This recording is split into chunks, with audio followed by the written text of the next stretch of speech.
Tapi ketika perjanjian yang kita adakan sama teman atau sama siapapun, ketika kita sampai sana jam 7 untuk mengadakan perjanjian, ternyata dia terlambat. Gara-gara dia terlambat, kita harus menunggu waktu. Gara-gara keterlambatan itu, kita juga akan dalam perjanjian pertemuan-pertemuan berikutnya, kita juga akan terlambat. Nah, pentingnya di situ baik kita maupun orang mengelola waktu dengan baik. Jadi, saya rasa itu. Yang kedua, apakah ada waktu-waktu tertentu di mana Bapak kesulitan mengakses pekerjaan Bapak? Ya, balik lagi sama pertanyaan yang pertama tadi. Kalau kita misalnya pandai memanage waktu dengan baik dan benar, kemungkinan waktu untuk melakukan pekerjaan-pekerjaan yang lain tidak akan terhambat. Ya Bang, apa faktor-faktor yang mempengaruhi Bapak sehingga mau dan konsisten dalam penggunaan waktu? Jadi faktor-faktor yang membuat kita tidak konsisten dalam penggunaan waktu, yang seharusnya kita ada membuat agenda kegiatan di jam sekian, tapi terkadang kita selalu berleha-leha, kita main gadget atau bersantai-santai, tidak pandai memanage waktu, sehingga jika satu agenda kita terlambat, maka kita akan terlambat ke agenda berikutnya. Jadi pandai-pandailah dalam memanage waktu. Pertanyaan yang keempat Bang, berapa lama waktu yang Bapak buat untuk menyelesaikan pekerjaan? Ini contoh, dengan saya jual burger, jadi menyelesaikan waktu kerja. Ya itu sesuai jam operasional tadi, mau buka jam 10 itulah yang bisa untuk menyelesaikan pekerjaan dalam membuka sampai hitungan. 5. Menurut Bapak, mengapa penting mengelola waktu dengan baik? Jadi hidup ini kita harus pandai memanage waktu dengan baik. Kenapa? Kalau kita tidak pandai memanage waktu dengan baik, kita akan berantakan secara keseluruhan. Contoh, adik kuliah jam berapa? Jam 8. Jam 8. Kalau misalnya adik begadang, apakah bisa di jam 8 bangun? Jam 5 atau jam 6? Kadang mau terlambat. Kadang mau terlambat. Itu pentingnya memanage waktu dengan baik. Itu dalam hal kita kuliah dan pendidikan, begitu juga dalam pekerjaan, begitu juga dalam kehidupan. Jadi sangat penting memanage waktu dalam kehidupan. Kita harus pandai-pandai memanage waktu agar hidup kita lebih baik. Saya rasa itu. Wawancarai abang ini tentang penggunaan efisiensi waktu. Perkenalkan, nama saya Yaya Kristian Sagala dan abang ini. Nama saya Tony. Oke bang, pertanyaan pertama bang, bagaimana abang mengatur waktu dengan baik? Untuk mengatur waktu dengan baik, mungkin saya sebetulnya sebelum di malamnya begitu untuk apa kegiatan besok sudah harus dirancang, dipikirkan, dibuat schedule lah begitu untuk apa aja yang kegiatan yang dilakukan besok sebelum tidur bang, supaya efektif di keesokan harinya. Apakah abang pernah mengalami keterlambatan dalam melakukan aktivitas? Untuk keterlambatan tentu pernah, pastinya ya, karena banyak juga halangan-halangan seperti itu, kendala-kendala di jalan atau apapun pasti jadi menghambat kita dalam sesuai yang udah kita jadwal tersebut. Baru pertanyaan ketiga bang, apakah ada waktu-waktu tertentu di mana abang kesulitan melakukan aktivitas? Di waktu tertentu ada kadang, terutama pagi ya gitu, kadang macet, jadi ada terhalang lah gitu dalam waktu, dan sudah diusahakan juga untuk diperbaiki lah begitu, tapi namanya kendala di kendaraan atau di jalan segala macam pasti ada sih. Nah, kelima bang, menurut abang mengapa penting mengelola waktu dengan baik? Tentu sangat penting ya, karena dimana kita bisa menjalani keseharian, tentu kita harus mengaturnya waktu, bukan hanya dalam keseharian tapi dalam kehidupan sehari-hari juga ya, harus sangat penting begitu supaya tidak ada yang tertinggal, jadwalnya berjalan semua. Dan yang terakhir bang, apakah ada faktor-faktor yang mempengaruhi abang sehingga tidak bisa konsisten melakukan aktivitas tersebut? Faktor ada, faktornya banyak ya, bisa kadang main game gitu, terus teman diajak ke sana ayo gitu nongkrong, begadang segala macam, pasti jadinya terlambat lah gitu untuk kegiatan waktunya. Terima kasih bang. Ya. Terima kasih bang. Baik teman-teman,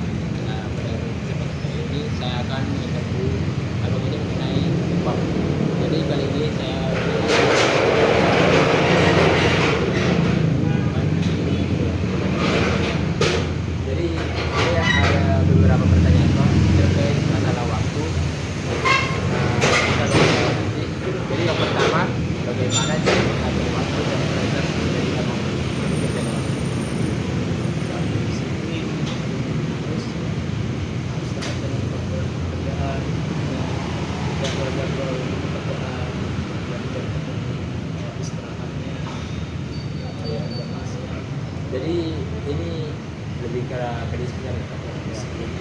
Jadi pertanyaan kedua ya Bang, apakah Abang pernah mengalami keterlambatan dalam melakukan pekerjaan dan apa itu? Siap. Oh,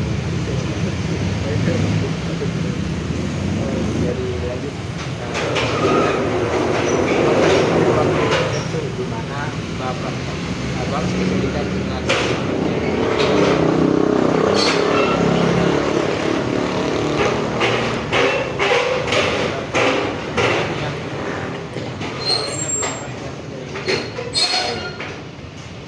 jadi ini berikutnya karena pekerjaan itu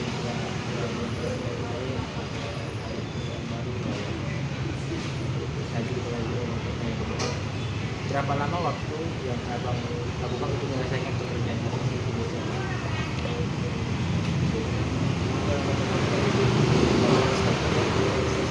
Ya.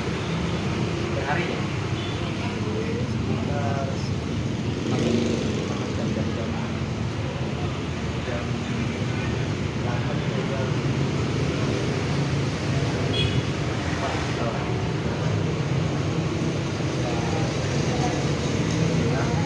Menurut abang, mengapa penting mengelola waktu?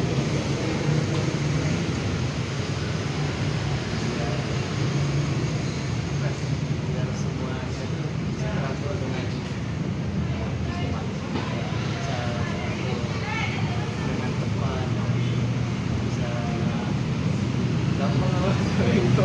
Ya, yang kenal yang terakhir ya, Pak. Bagaimana cara abang mempertahankan kualitas pekerjaan meskipun mengalami keterlambatan waktu, keterbatasan? Siap kembali. Oh, dengan itu. Nah, oke, terima kasih kepada abang yang sudah bertanya. Saya dari tim Materix Fondasi Merakhir ingin mewawancarai kakak ini tentang bagaimana cara membagi waktu, bagaimana dengan nama siapa? Kakak Indayani. Dari pekerjaan Izin untuk wawancarai kakak. Apakah kakak pernah mengalami keterlambatan waktu dalam sistem pekerjaan? Setiap pekerjaan itu pasti ada memiliki keterlambatan. Contohnya, misalkan kakak ini buka toko obat, kan? Tapi di satu sisi kakak mau belanja obat juga, obat yang sudah habis dibelanjakan. Nah, misalkan kakak lebih mentingin kalau jamnya udah lewat, entah kesiangan, kakak lebih ngejar obat yang mau dibeli ke toko obat. Habis itu udah habis dari situ baru kakak buka toko.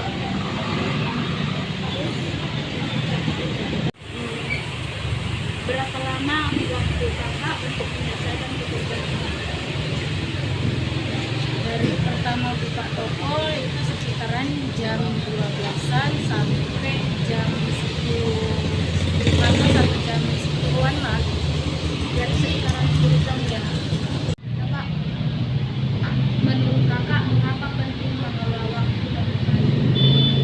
Kakak itu sangat penting karena kalau kita mengerjakan sesuatu apapun itu, mulai dari pekerjaan, contohnya pekerjaan rumah, pekerjaan toko, pokoknya segala tentang pekerjaan lah.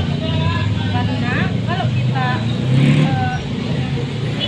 mengerjakan sesuatu tergesa-gesa, otomatis kita juga kewalahan. Kalau kita mengerjakan sesuatu itu harus dengan santai, pelan-pelan, segala pekerjaan itu akan selesai dengan mudahnya.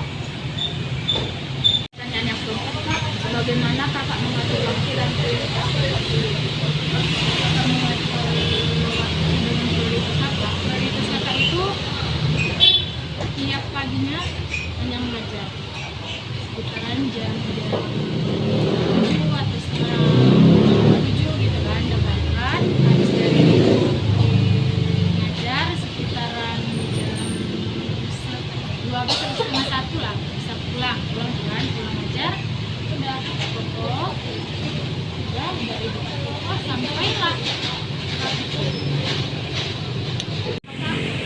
bagaimana kakak mempertahankan kualitas pekerjaan meski dalam kakak menanggapinya, misalkan nih kakak ada perlu di luar mau beli obat tapi di warungnya kan nggak harus tutup. Ini sebentar ya, ada di rumah, saudaranya buka, saudaranya buka, tapi dengan cara semua dibukanya separuhnya aja. Biar orang tahu, oh iya, pokoknya buka. Biar nggak zaman itu tadi apa? Pindah ke lain. Dia yang punya warung tadi juga kenal, yang dibuka tadi juga dapat komisen juga. Perkenalkan, nama saya Karlianti BR Panjaitan. Saya dari tim Maveris. Saya ingin mewawancarai kakak ini tentang masalah waktu. Apakah kakak pernah mengalami keterlambatan dalam pekerjaan dan apa penyebabnya? Pernah. Penyebabnya itu karena saya kecanduan bermain handphone, jadi saya lupa waktu. Jadi saya sering begadang. Berapa lama waktu yang kakak butuhkan untuk menyelesaikan pekerjaan kakak dalam sehari? Belum tentu.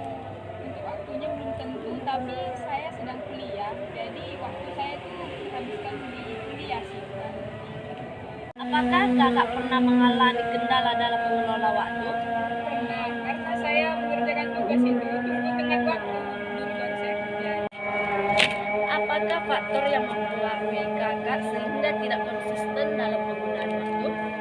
Saya sering bermain handphone sampai lupa waktu. Dan sering menunda tugas. Kenapa menurut kakak penting untuk mengelola waktu dengan baik? Karena di hidup ini kan memang kita perlu manajemen waktu. Perkenalkan, nama saya Cecilia. Saya akan mewawancarai Kak Okta mengenai penggunaan waktu. Yang pertama, apakah Kak pernah mengalami keterlambatan dalam melakukan pekerjaan dan apa penyebabnya? Biasanya saya ada sering melakukan keterlambatan mungkin karena ada beberapa yang mungkin menghalangi, contohnya dari segi terlalu banyak mengikuti hal-hal yang kurang penting tapi tetap mengikuti dan tidak dikesampingkan namun agak diprioritaskan, jadi kemungkinan dapat menghambat suatu aktivitas yang lebih prioritas. Dan apakah ada waktu tertentu di mana Kakak kesulitan mengelola waktu? Tentunya ada, contohnya seperti ketika dimana banyak event-event yang sudah ditunggu dari sejak lama, cuman ya datangnya di waktu yang nggak tepat. Contohnya ketika saya udah mulai mau melakukan pekerjaan tersebut, namun event-event tersebut kayak datang begitu aja, jadi membuat beberapa waktu saya akan saya luangkan untuk event-event tersebut daripada melakukan pekerjaan tersebut. Menurut Kakak, mengapa penting mengelola waktu dengan baik? Mengelola waktu dengan baik itu tentunya untuk mengatur waktu dari awal hingga akhir. Contohnya seperti schedule, itu berguna banget untuk mengatur, contohnya pagi ada apa aja supaya ketika nanti udah di pertengahan, kayak misalnya udah waktu jadwal makan siang, itu tidak terganggu sama sekali. Jadi pentingnya itu salah satunya tuh untuk tidak mengganggu waktu-waktu yang diprioritaskan. Bagaimana cara Kakak dalam mempertahankan kualitas pekerjaan meski mengalami keterbatasan waktu? Seperti harus, kalau bisa dibilang harus, kita tuh walaupun bekerja itu tetap harus ada rasa menghargai pekerjaan walaupun tetap seperti waktunya tuh terbatas. Contohnya ketika lagi di luar atau enggak seperti ada waktu untuk bersama teman, itu pastinya ada, tapi usahakan ya tidak mengganggu pekerjaan ataupun ya kalau bisa memprioritaskan pekerjaan tersebut daripada harus keluar dan harus menggantikan waktu-waktu bekerja. Faktor apa yang mempengaruhi Kakak sehingga tidak konsisten dalam mengelola waktu Kakak? Yang nggak konsisten tuh mungkin ada saatnya seperti waktu-waktu free time itu dibuat untuk bekerja dan waktu bekerja untuk free time. Itu kayak menurut aku tuh schedule yang agak berantakan, dimana nanti ketika harusannya makan siang itu tuh ada beberapa schedule yang bakal terganti. Nah, ketika kita mengganti suatu schedule itu berpengaruh banget untuk kekonsistenan dalam diri. Nah, pertanyaan terakhir Kak, solusi apa yang Kakak buat sendiri dan apakah sudah efektif? Dari solusi saya sih, saya anjurkan untuk setiap hari membuat schedule sebelum di hari hanya dan merencanakan dengan matang agar ketika pas di hari H kalian tuh nggak kayak tiba-tiba ubah schedule karena ada event ini itu. Kalau bisa usahakan memprioritaskan yang perlu diprioritaskan dan mengesampingkan yang tidak atau bisa dibilang kurang penting. Nah, dan kalau misalnya masalah udah efektif atau belum, kalau dari saya sendiri sih udah mulai efektif, bisa dijalankan dan sudah diterapkan. Oke, terima kasih untuk wawancaranya Kak.